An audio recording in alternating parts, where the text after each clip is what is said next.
Je m'appelle Nima, je suis originaire de Gambie. Aujourd'hui, je vais te raconter l'histoire la plus terrifiante de ma vie. Elle n'est pas pour les âmes sensibles. C'est le jour où j'ai découvert que l'amour et la haine se côtoient parfois de manière anormale. L'ombre et la lumière peuvent être les deux facettes d'une même personne. Tu veux savoir ce qu'il s'est passé? Ok, je vais t'expliquer. Mais d'abord, abonne-toi. Morning oh, Ibeni. Je m'appelle Nima, je suis gambienne. J'habite dans l'ouest du pays, précisément à Sanyang, un secteur qui a les plus belles plages de la région. Je viens d'une famille pauvre que certains disent même maudite par le sort. Mon père, au chômage depuis des années, peinait à nourrir sa famille. Mon frère Ibrima, autrefois brillant élève, était désormais cloué dans un fauteuil roulant. Et moi, à seulement 14 ans, j'ai été violée par des inconnus en rentrant de l'école. Je suis devenue mère célibataire sans même l'avoir voulu. Dans ce chaos, une seule personne nous maintenait à flot. Ma mère. Elle n'avait jamais été à l'école, mais Dieu semblait avoir béni son commerce de poissons fumés. Elle vendait principalement du bonga et des sardinelles au marché de poissons. Ses affaires prospéraient comme par magie. Tous les jours, très tôt, je l'aidais à préparer les poissons frais dans la cour arrière de notre maison. Puis, je la rejoignais au marché pour vendre car j'avais abandonné l'école, hantée par les moqueries concernant mon frère handicapé et au sujet de mon enfant bâtard.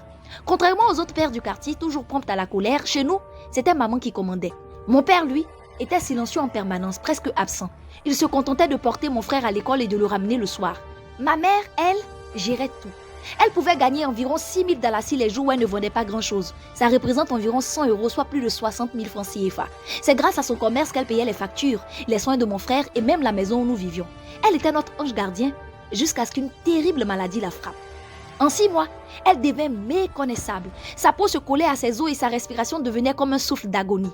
Un soir, elle nous rassembla autour d'elle, les yeux pleins d'une douleur qui n'était apparemment pas seulement physique. Elle attrapa Ibrima par le bras et dit « Pardonne-moi mon fils, pardonnez-moi les enfants, toi aussi, pardonne-moi mon mari » murmura-t-elle entre deux souffles rauques. Je compris qu'elle sentait sa dernière heure arriver et qu'elle avait certainement des choses importantes à confier à chacun d'entre nous. Les gens se moquaient tellement de nous quand tu as perdu ton travail, mais je n'ai pas eu le choix.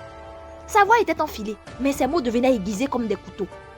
J'ai sacrifié la destinée de notre fils en le rendant infirme. J'ai offert la descendance de notre fille à des esprits impurs et toi, mon mari, je t'ai volé ta virilité pour que mon commerce prospère. Mon père sursauta. Il tremblait de rage. Mon frère Ibrima s'évanouit. Moi, je voulais croire à un cauchemar. Mes larmes coulaient sans pouvoir s'arrêter. Oui, demande à Yaya le croque-mort. Il confirmera mes mots. C'est lui qui me fournissait la salive des cadavres qui t'ont rendu si faible. Elle n'eut pas le temps d'en dire plus. Son dernier souffle s'échappa dans un râle, emportant avec lui nos illusions. J'envie tous ceux qui ont des mamans aimantes. Ils ignorent leur chance. Je ne saurais pas vous expliquer comment les larmes que j'ai versées à ces funérailles n'étaient pas pour elles. Elles étaient pour nous, pour mon frère, pour mon père, pour moi, pour toutes ces années volées par la sorcellerie.